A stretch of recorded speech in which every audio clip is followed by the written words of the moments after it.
Un guerrero de rodillas, capítulo 5. Bienvenidos a la escuela de oración.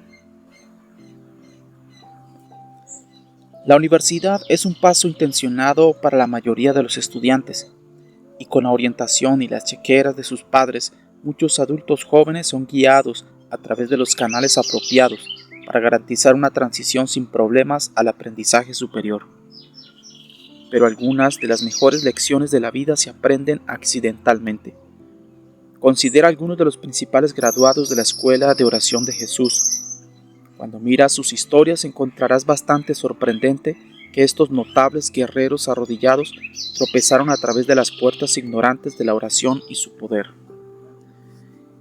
Incluso nuestro héroe del Antiguo Testamento, Abraham, se encontró en su rostro ante Dios suplicando por Sodoma y Gomorra. Allí intercedía por la gente de esa destructiva ciudad gemela. Pero solo cuando Abraham se puso al tanto del desdén de Dios por su maldad, este hombre de Dios consideró orar para que la ira de Dios fuera apagada. Sabiendo muy bien que su sobrino Lot vivía en Sodoma, Abraham comenzó a interceder por la ciudad por defecto. La noche en que el nieto de Abraham, Jacob, luchó toda la noche para que el Señor cambiara el corazón asesino de su hermano Esaú, se inscribió en la escuela de oración. Otra graduada de la escuela de oración fue la reina Esther, cuando su primo Mardoqueo la desafió a pedirle a su esposo, el rey Jerjes, que perdonara la vida de los judíos que vivían en Babilonia. Se topó con el poder de la oración. Esta confrontación espiritual llevó a Esther a un periodo de 3 días de ayuno y oración por el favor del rey. La amenaza de la aniquilación de Esther y la de sus compañeros judíos resultó ser su inscripción en la escuela de oración. La inscripción en la escuela de oración es comúnmente provocada por el dolor que se deriva de una necesidad personal abrumadora.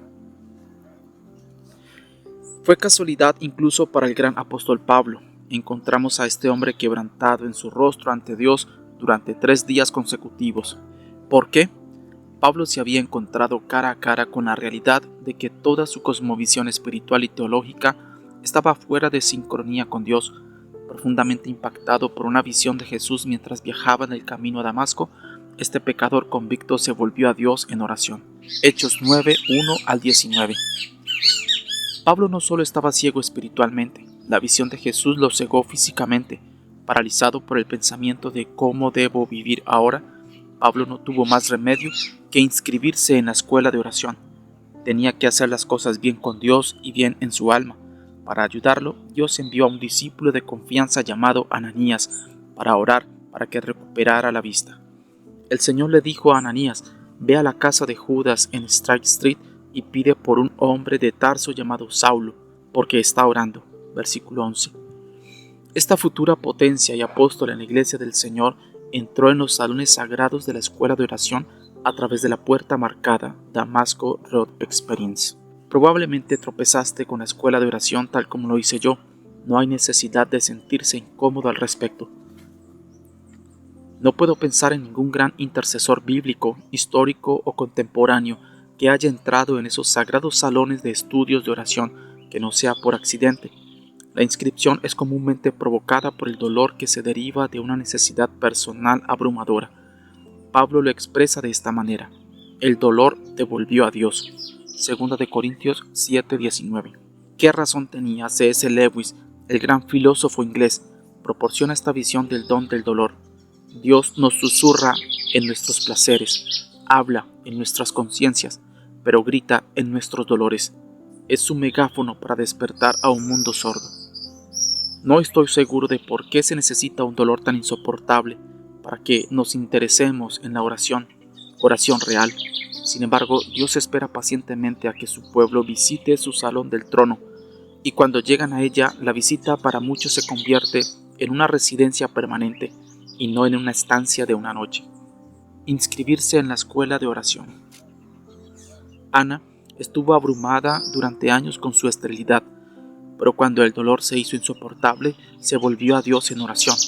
El primer capítulo de Primera de Samuel captura una historia fascinante de su inscripción en la escuela de oración y la lección común que todo guerrero arrodillado debe aprender: cómo prevalecer en la oración. Esta mujer común quería lo que toda esposa judía deseaba: quería tener un hijo para su esposo, aunque Elcana tenía una segunda esposa, Penina, que tenía muchos hijos e hijas. Ana era su favorita, sin embargo Ana no tuvo un hijo, y mucho menos un hijo. La oración prevaleciente es poderosa, ferviente y persuasiva. Está diseñado para libertar cargas pesadas de sus hombros y colocarlas a los pies del Señor. Cada año, Elcana y su familia hacían el viaje a Silo para adorar y sacrificar al Señor. La mayoría de los eruditos están de acuerdo en que esta era la época del año en que se celebraba la fiesta de los tabernáculos. Penina aprovechó este momento anualmente para burlarse de Ana sobre su infertilidad, plenamente consciente de que significaba la tragedia definitiva para una mujer casada en la cultura hebrea. La felicidad de todo esposo hebreo descansaba en el nacimiento de un hijo para perpetuar su nombre y heredar su patrimonio. Aunque Elcana nunca despreció a Ana por su falta de hijos, se convirtió en una gran indignidad y deficiencia a sus propios ojos. Deseaba desesperadamente un hijo. La esterilidad llevó a Ana al único que podía sanarla, Dios Todopoderoso. Aprendió a orar orando. Esta es exactamente la razón por la que Dick Eastman escribe en el libro: para aprender a orar, los hombres deben orar. Aprendemos las profundidades más profundas de la oración en la oración, no de los libros. Alcanzamos lo más alto de la oración en la oración, no de los sermones. La oración de Ana por un hijo no era una oración ordinaria cualquiera. Encarnaba el tipo de oración que los guerreros aprenden y se vuelven hábiles durante los tiempos difíciles. Es la oración predominante. Si vas a graduarte de la escuela de oración y disfrutar del estatus de un guerrero arrodillado, debes conocer la dinámica de la oración prevaleciente. Apréndalo, úsalo, domínalo. La oración prevaleciente es poderosa, ferviente y persuasiva. Está diseñada para libertar cargas pesadas de sus hombros y colocarlas a los pies del Señor. Sabrás cuándo has entrado en este espacio y has prevalecido con éxito ante Dios, porque hay señales, indicadores inconfundibles para alertarte de tu llegada. La oración predominante es personal. Hasta que no sientas personalmente la necesidad de clamar a Dios, no demostrarás ser poderoso, ferviente o persuasivo en la oración. Debes ser dueño de la necesidad. La necesidad debe ser real para ti. Debes buscar personalmente una audiencia con Dios. Él tiene todas las respuestas a tu dilema. Acudámonos al Señor y deja que Él se muestre poderoso en tu nombre. Vi de primera mano el poder de la oración prevaleciente. 8 años después de que mi esposa y yo plantamos Christchurch, la congregación todavía se reunía en instalaciones de alquiler. De hecho, celebramos el culto en 6 instalaciones de alquiler diferentes que van desde un hotel-restaurante y una sala de usos múltiples de una iglesia hasta una sala de catering durante ese tiempo. La mayoría de los movimientos ocurrieron sin ninguna advertencia por parte de los propietarios. En un caso, un viernes por la mañana nos dijeron que los propietarios de la sala de catering que estábamos alquilando se habían declarado en bancarrota y que ya no podíamos usar sus instalaciones. La presión para encontrar un lugar de reunión para el domingo tenía que ser recibida nada menos que por un milagro de Dios. Encontramos uno, pero debido a que el restaurante era tan grande con fiestas simultáneas durante nuestro tiempo de adoración, solo nos reunimos allí durante un mes. Además, nuestra vibrante adoración era una distracción para las fiestas de bodas y otras funciones sociales. Comprensiblemente tuvimos que movernos. Todos esos movimientos nos pusieron a prueba emocional y físicamente. Cada semana los hombres de la iglesia preparaban y desarmaban todo el equipo de sonido, arreglaban las sillas y reposicionaban temporalmente los artículos en la habitación para formar un cómodo santuario a corto plazo. Las mujeres trabajaron junto a nosotros, descargando todo el plan de estudios para la iglesia de los niños y organizando nuestros santuarios improvisados con pancartas, flores, etc. Nueva Jersey está muy densamente poblada. En el norte de Nueva Jersey, a las afueras de la ciudad de Nueva York, encontrar un edificio con capacidad para 500 o 1000 personas es como tratar de encontrar agua en el desierto. Recorrimos la región durante años en vano.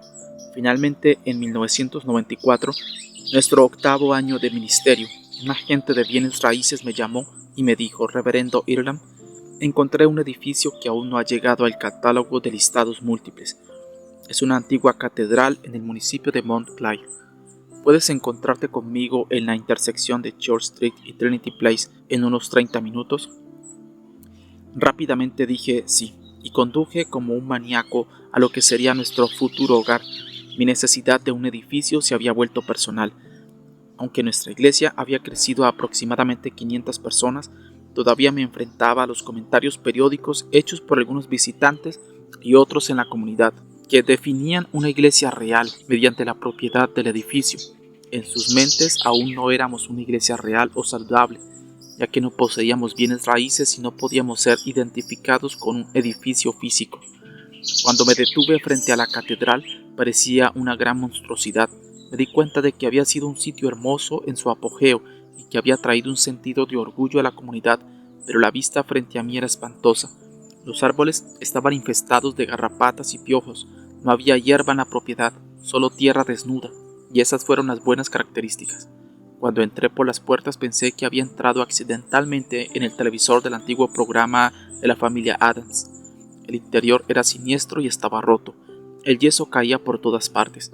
El campanario del edificio, que se elevaba a unos 100 pies hacia el cielo, tenía fugas, y el yeso y otros escombros estaban esparcidos en el piso debajo. El santuario principal del edificio tenía capacidad para aproximadamente 900 personas, incluido el balcón, pero también necesitaba mucho cuidado amoroso o tierno, por decirlo menos. Había 8 lámparas colgando del techo de 60 pies de altura. Cada accesorio contenía alrededor de 8 pequeñas bombillas de 25 vatios, lo que hacía que el gran santuario fuera aterradoramente oscuro y lúgubre. Además del hecho de que la estructura estaba tan deteriorada, había muchos grupos diferentes que alquilaban espacio en el edificio. Los propietarios, la primera iglesia bautista de Montclair, usaban una pequeña capilla para sus reuniones. Una sinagoga judía usaba la sala de hermandad más grande. También había una iglesia pentecostal, una guardería, un grupo místico oriental y un banco de alimentos, entre otros grupos más pequeños, que usaban habitaciones en el edificio. Era como la Meca con todos los caminos que conducían a Dios. Pero mi necesidad personal de un edificio me mantuvo avanzando. Antes de llegar a la mitad de la gira, me escuché a mí mismo decir, lo tomaré. Entonces recordé preguntar, ¿cuánto cuesta? Él respondió, son 1.25 millones. Es un robo. De acuerdo con su opinión, dije. Está bien, les ofreceré el precio completo. Firmé el contrato ese viernes por la mañana. Después el agente de bienes raíces dijo, reverendo, por favor traiga la primera parte del pago inicial, que es de $100,000, el lunes. Claro, dije, sin una pista de cómo cumpliría mi promesa. Mientras caminaba hacia mi auto, el pensamiento me golpeó como una tonelada de ladrillos. No tenemos $100,000, ni siquiera tenemos $10,000. ¿Qué he hecho? ¿Qué vamos a hacer? Lo único que sabía hacer era entrar en la oración prevaleciente. Será mejor que creas que mi oración fue apasionada y fue muy preciso. Necesitaba $100,000 para el lunes, a solo 3 días de distancia. Mi oración también fue personal. Necesitaba un edificio para mi creciente congregación. Después de la primera hora de prevalecer en la oración, la única impresión que recibí del Espíritu Santo fue hacer circular un anuncio especial a nuestros miembros. Le pedí a mi pequeño personal que se comunicara con nuestros líderes de grupos pequeños, quienes recibirían instrucciones de llamar por teléfono a cada miembro de su pequeño grupo. Las llamadas telefónicas solo revelarían que el pastor David tenía un anuncio especial para compartir el domingo y que todos fueron alentados a venir a adorar. Nadie más que nuestro equipo pastoral sabía cuál sería mi anuncio. Después de entregar esa instrucción, regresé a mi armario de oración para continuar clamando ante Dios. Necesitaba $100,000 para el domingo, y esto era el viernes por la tarde. La segunda impresión que recibí en oración fue contratar a un fotógrafo para que tomara una foto específica del edificio. La idea era que la fe se encendiera en los corazones de la gente si podían vislumbrar la grandeza de esta estructura. Mi problema, sin embargo, era que el edificio era una monstruosidad. Conocí al fotógrafo en el edificio y lo llevé al balcón. Le pedí que inclinara su cámara de una manera particular para que obtuviera una foto de lo único que se veía bien en el edificio, la hermosa vidriera en la parte trasera del altar. Este pintoresco rosetón se veía fantástico, especialmente alrededor de las 2 de la tarde, cuando el sol entraba en su punto más brillante. Los ricos colores rojos, azules y ámbar se iluminaron audazmente en cada detalle de los magníficos vitrales de 60 pies por 30 pies. El fotógrafo siguió mi ejemplo, asegurándose de que la toma no capturara las lámparas de araña feas. poco iluminadas y cubiertas de telarañas. Le pedí que desarrollara 700 copias de una foto de 5x7. Armado con las fotos, volví al armario de oración para seguir prevaleciendo en la oración. Oré durante varias horas más en el transcurso del viernes y el sábado, derramando mi alma al Señor. Cuando llegó el domingo por la mañana todavía no tenía ni idea de lo que iba a hacer. Todo lo que sabía era que necesitaba $100,000 en efectivo el lunes o perderíamos el edificio, el único que pude encontrar después de 8 años de búsqueda. Aunque me fui a la iglesia esa mañana sin saber cómo iba a obtener los $100,000 para la obra del Señor, tuve una paz que nació a través de la oración de que el dinero estaría absolutamente allí esa mañana.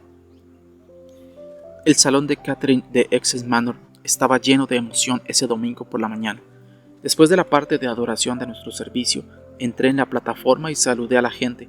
Pude sentir sus pensamientos. Está bastante bien con el saludo. ¿Qué quieres compartir con nosotros, pastor? Respondí anunciando en tono de celebración. He encontrado un edificio. Acomodadores, desmaya las fotos. Cuando todos vieron la foto de la majestuosa vidriera, el lugar estalló en elogios. Algunos bailaban en los pasillos, otros saltaban arriba y abajo frente a sus asientos, y otros lloraban y agradecían a Dios en voz alta. Incluso el pueblo conservador estaba mostrando su exuberancia. Después de unos 10 minutos de vítores de celebración, gritos y cantos, calmé a todos con estas palabras. Solo hay un pequeño elemento que debemos resolver hoy. Señalé las puertas traseras, las puertas que conducen a la salida de la habitación, y dije, antes de salir de esas puertas dobles hoy, necesito $100,000 en efectivo. La habitación se volvió inquietamente silenciosa. El silencio se rompió de repente por el sonido inconfundible de la gente rasgando las fotos en inutilidad, como diciendo, ahí va eso.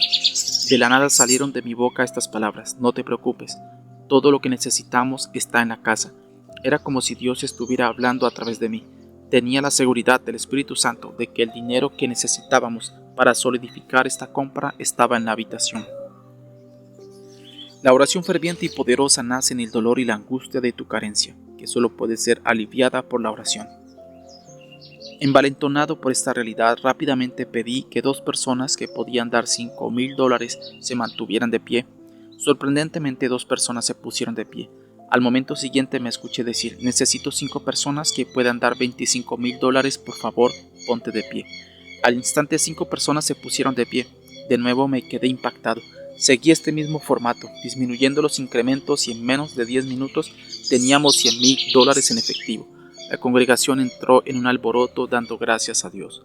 La oración ferviente y poderosa nace en el dolor y la angustia de tu carencia, que solo puede ser aliviada por la oración. Ana vivió en un estado constante de derrota espiritual.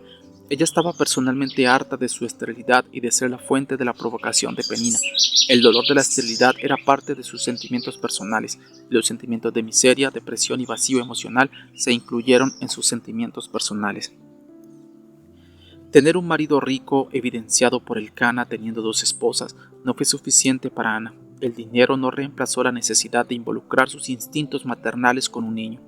El amor conyugal que Elcana le dio libremente no fue suficiente para medicar su dolor.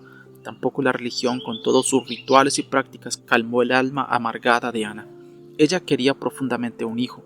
Su alma tuvo que ser derramada en oración ante Dios. La oración prevaleciente no puede ser delegada a otra persona. Tan amoroso como era, Elcana estaba satisfecho con los hijos que Penina le había dado a luz. Ana tuvo que inscribirse personalmente en la escuela de oración. El pensamiento entró en su mente de que Dios era lo suficientemente poderoso como para concederle los deseos de su corazón. Tener un hijo cambiaría su destino para siempre. Aunque su deseo era personal, no era egoísta.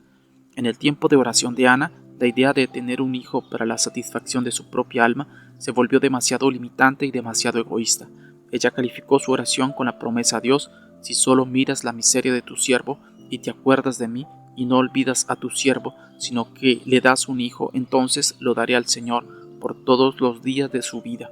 1 Samuel 1:11. Ana confesó abiertamente su miseria. Ella reconoció libremente su deseo de un hijo, aunque su oración era personal, era desinteresada. Este muchacho sería dado al Señor por la obra del Señor. La oración que prevalece es apasionada. Ana vivió en un estado estéril durante varios años. Aunque estaba preocupada, molesta y deprimida por su condición, no consideró convertirlo en una cuestión de oración. De hecho, ni siquiera había considerado la oración. Esto es lo que le sucede a muchas personas. Sus emociones eclipsan su claridad espiritual y no consideran a Dios como la única fuente de bendiciones, respuesta y sabiduría para combatir su dilema. Me gustaría ayudarte a entender completamente el estado emocional de Ana, invitándote a familiarizarte con los siguientes versículos de su historia. Año tras año, este hombre subía de su ciudad para adorar y sacrificar al Señor Todopoderoso en Silo, donde Ofni y Finehas, los dos hijos de Elí, eran sacerdotes del Señor. Cada vez que llegaba el día en que Elcana se sacrificaba, él daba porciones de la carne a su esposa Penina y a todos sus hijos e hijas, pero a Ana le dio una doble porción porque la amaba, y el Señor había cerrado su vientre. Y debido a que el Señor había cerrado su vientre, su rival seguía provocándola para irritarla. Esto continuó año tras año. Cada vez que Ana subía a la casa del Señor, su rival la provocaba hasta que lloraba y no comía. Elcana, su esposo, le decía a Ana: ¿por qué lloras? ¿Por qué no comes? ¿Por qué estás desanimada? ¿No soy yo más para ti que 10 hijos? 1 Samuel 1, 3-8. Está claro que Ana había caído presa de un estado emocional poco saludable. Las personas en medio de un desafío natural a menudo pasan por alto la oración como una solución. Muchos simplemente están demasiado angustiados emocionalmente para pensar en la oración. Su dolor saca lo mejor de ellos. Otros no oran porque carecen de fe en Dios. Otros rehúyen la oración real, porque están fuera de alineación con Dios. No observan las áreas de obediencia que Dios requiere, como la confesión de pecado y poner a Cristo primero en sus prácticas de estilo de vida. Pero la obediencia es grande en la lista de requisitos de Dios para las oraciones contestadas. Es por eso que Juan escribe: si confesamos nuestros pecados, Él es fiel y justo y nos perdonará nuestros pecados y nos purificará de toda injusticia. 1 Juan 1:9. Dios hace que establecer la alineación con Él sea fácil. Una confesión simple pero sincera de tus pecados te dará automáticamente acceso completo al Señor y a todo su poder. Temprano y a menudo es la mejor manera de describir mi confesión de pecado. He aprendido a lo largo de los años que es mejor pedirle a Dios que perdone mis pecados tan pronto como sea consciente de ellos. No quiero vivir en comunión rota con Jesús. Sé que el pecado crea la primera grieta en mi relación con Él, y la brecha se hace cada vez más amplia cuando más tiempo me lleva a confesar mis pecados ante Él. Así que regularmente voy ante Dios confesando, arrepintiéndome y abandonando cualquier pecado, incluso los que he cometido sin saberlo, de la manera en que debemos mantener actualizados nuestros pagos de automóviles, nuestras hipotecarias y otras obligaciones financieras para permanecer en buen estado con nuestros deudores. Debemos mantener nuestras confesiones de pecados actualizadas para permanecer en buena posición con Dios. Esto nos da plena confianza en que nuestro santo y amoroso Padre disfrutará contestando nuestras oraciones. Algo cambió con Ana ese día en el templo. Convirtió sus lágrimas en oraciones líquidas, su depresión se transformó en una oración apasionada. Ya no iba a tratar de medicar su corazón atribulado con luto y ayuno espiritualmente vacíos. Decidió luchar por su destino a través de la oración. Ella entró en la escuela de oración declarando que estaba derramando mi alma al Señor. 1 Samuel 1:15. Ana se apasionó por su necesidad. En la amargura del alma, Ana lloró mucho y oró al Señor, y ella hizo un voto diciendo: oh Señor Todopoderoso, si solo miras la miseria de tu siervo y te acuerdas de mí, y no olvidas a tu siervo, sino que le das un hijo, entonces lo daré al Señor por todos los días de su vida, y nunca se usará ninguna navaja en su cabeza. Mientras seguía orando al Señor, Elí observó su boca. Ana estaba orando en su corazón y sus labios se movían, pero su voz no se escuchaba. Elí pensó que estaba borracha y le dijo: ¿cuánto tiempo seguirás emborrachándote? Deshazte de tu vino. No es así, mi señor, respondió Ana. Soy una mujer que está profundamente preocupada. No he estado bebiendo vino o cerveza. Estaba derramando mi alma al Señor. No tomes a tu siervo por una mujer malvada. He estado orando aquí por mi gran angustia y dolor. Él respondió: ve en paz, y que el Dios de Israel te conceda lo que le has pedido. 1 Samuel 1:10-17. Algo cambió con Ana ese día en el templo. Convirtió sus lágrimas en oraciones líquidas. Su depresión se transformó en una oración apasionada. Unos 9 meses después de que ella apasionadamente hizo su súplica al Señor, Ana abrazó a un bebé, Samuel. Después de que fue destete, Ana cumplió su promesa de dárselo al Señor. Samuel permaneció en Silo con Elí y se convirtió en uno de los profetas más poderosos de la historia de Israel. La oración predominante es una oración apasionada porque es precisa. Aunque la oración prevaleciente está diseñada para levantar una carga pesada de tu corazón, es una carga singular. La oración predominante es precisa. La oración persuasiva requiere un enfoque singular. Es preciso con un sensor similar al láser. Como la mayoría de la gente, Ana tenía muchas necesidades, pero la que más consumía su mente era su esterilidad. Ana oró por un hijo.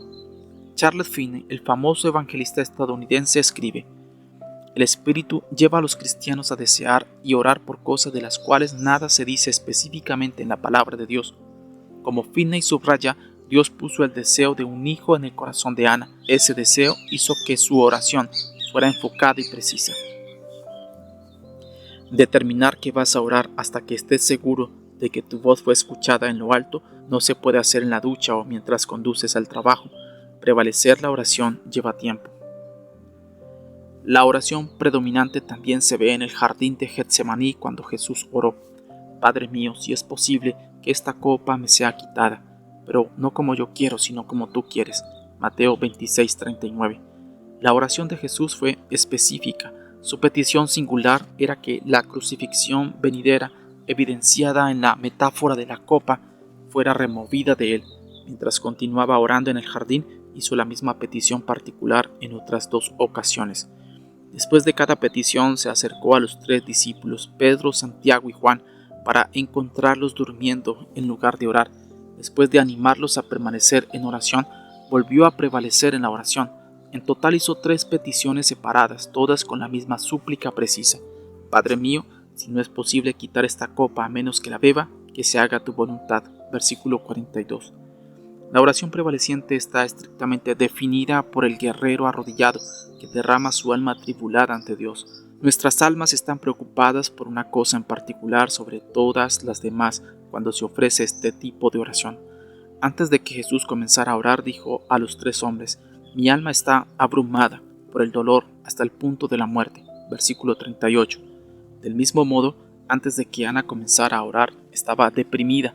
Su precisión en la oración nació de esta amargura de alma. Primera de Samuel 1:10. Tu carga emocional se convierte en el único tema en la oración prevaleciente. Su apasionada súplica a Dios es alimentada por las fuertes emociones que siente con respecto al tema de la oración. No ignores ni menosprecies el papel que juegan tus emociones cuando oras.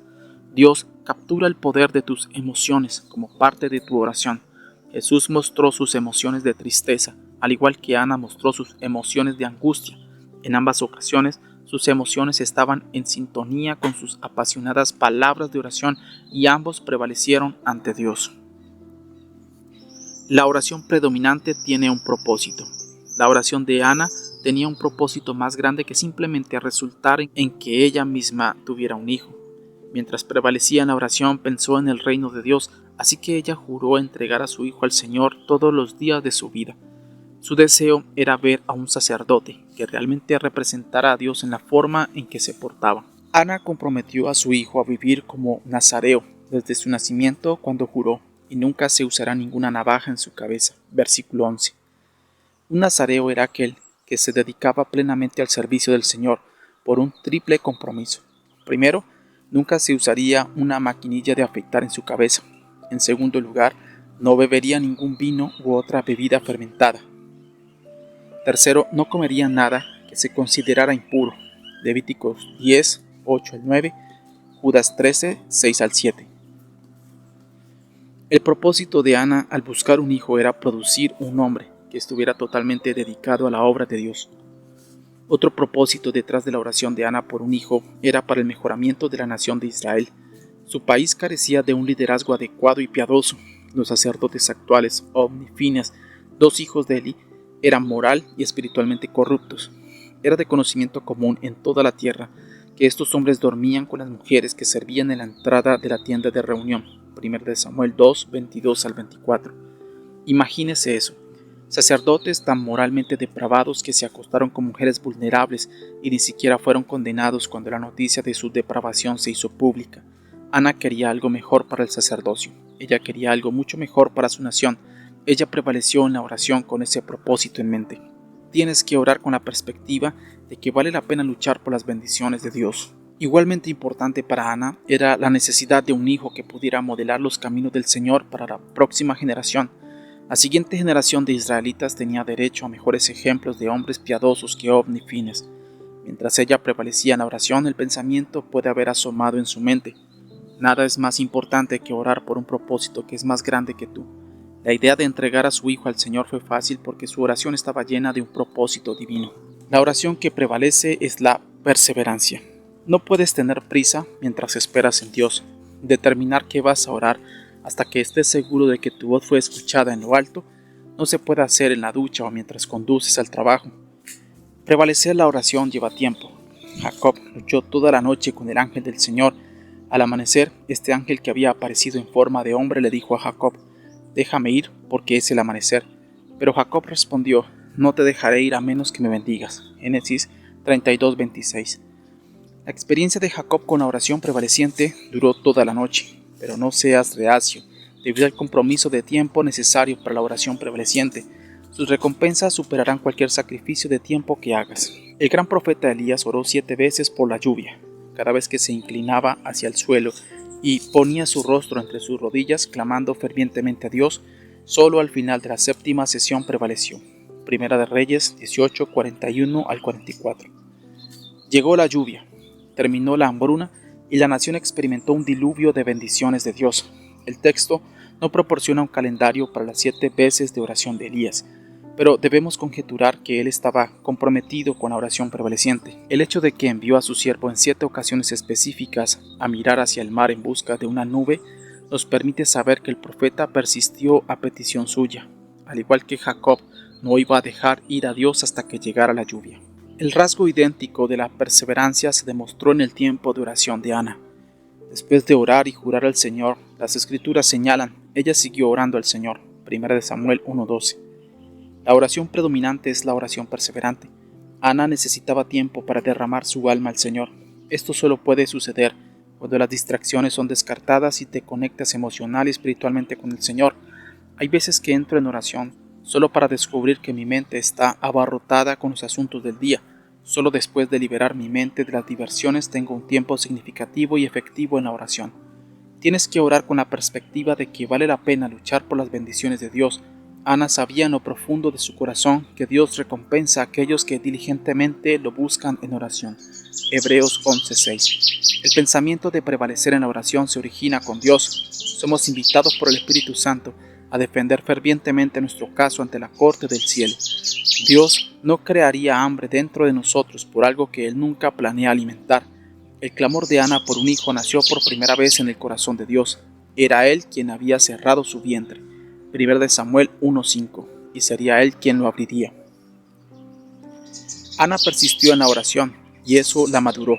Ahora conocía a Dios más íntimamente. Su relación con Dios se transformó de teórica y especulativa a una que era práctica y relacional. La oración que prevalece es poderosa. La oración prevaleciente demostró ser lo suficientemente poderosa como para levantar la pesadez de la infertilidad de Ana de su vida. Su semblante ya no era pesado y tosco. La carga de su alma atribulada fue derramada ante el Señor. Después de que ella prevaleció ante Dios, siguió su camino y comió algo y su rostro ya no estaba abatido. Versículo 18. El poder de este tipo de oración es que mueve a Dios. Ana estaba llena de esperanza. El tipo de esperanza de Dios, su confianza no estaba en su fuerza o en la habilidad de Elcana como hombre. La confianza de Ana descansaba en el poder de Dios. ¿Cómo sabes cuándo dejar de prevalecer la oración? Cuando recibas la paz en tu corazón, la respuesta ha sido concedida. Ana ya no sería emocionalmente descarrilada por Penina. Ella estaba llena de paz de Dios, asegurada en su tiempo de oración. La oración prevaleciente fue lo suficientemente poderosa como para anclar su fe a aquel que es inamovible. El Señor Todopoderoso le había asegurado profundamente que el asunto se resolvía en los tribunales del cielo. Su caso había sido ferviente y efectivamente alegado. Sus poderosas y persuasivas palabras, provenientes de un corazón de sacrificio y preocupación por el reino de Dios, demostraron ser poderosas. El asunto quedó resuelto para siempre. No había más necesidad de orar de nuevo sobre este tema. Como Jesús dijo a sus 3 discípulos en el jardín de Getsemaní: «Levántate, vamos». Mateo 26:46. Él había prevalecido poderosamente en la oración, como Elías le dijo a su siervo que le dijera a Acab después de ver la nube que se elevaba del mar: engancha tu carro y baja, antes de que la lluvia te detenga. Primera de Reyes 18:44. En otras palabras, no necesito orar más por la lluvia, he prevalecido con Dios. La pregunta que todos debemos responder es esta: ¿cómo sabes cuándo dejar de prevalecer la oración? Solo hay una respuesta. Dejas de orar cuando recibes la paz en tu corazón que la respuesta ha sido concedida. Recuerde, la oración prevaleciente comenzó con una necesidad apasionada que no se cumplió en su vida. Tus emociones se volvieron plenas y abrumadoras. Esto transmitía una profunda necesidad que solo Dios podía satisfacer. Del mismo modo, tus emociones se sentirán satisfechas cuando hayas movido a Dios en oración. Sentirá que la necesidad emocional ha sido satisfecha incluso si la promesa real se demora por un tiempo. En el caso de Ana, el bebé llegó en el transcurso del tiempo. Primera de Samuel 1:20. O como señaló el historiador judío Flavio Josefo, cuando regresaron a su propio país, descubrió que estaba embarazada. Una sensación interna de paz deja perfectamente claro que ya no necesitas orar sobre el tema, ha sido resuelto por Dios. Vive en la paz de que has movido a Dios y que la pesada carga ha sido levantada. Te has graduado de la escuela de oración como un guerrero arrodillado. Se ha cumplido el requisito de exclusión. Has tenido éxito en el arte de la oración prevaleciente.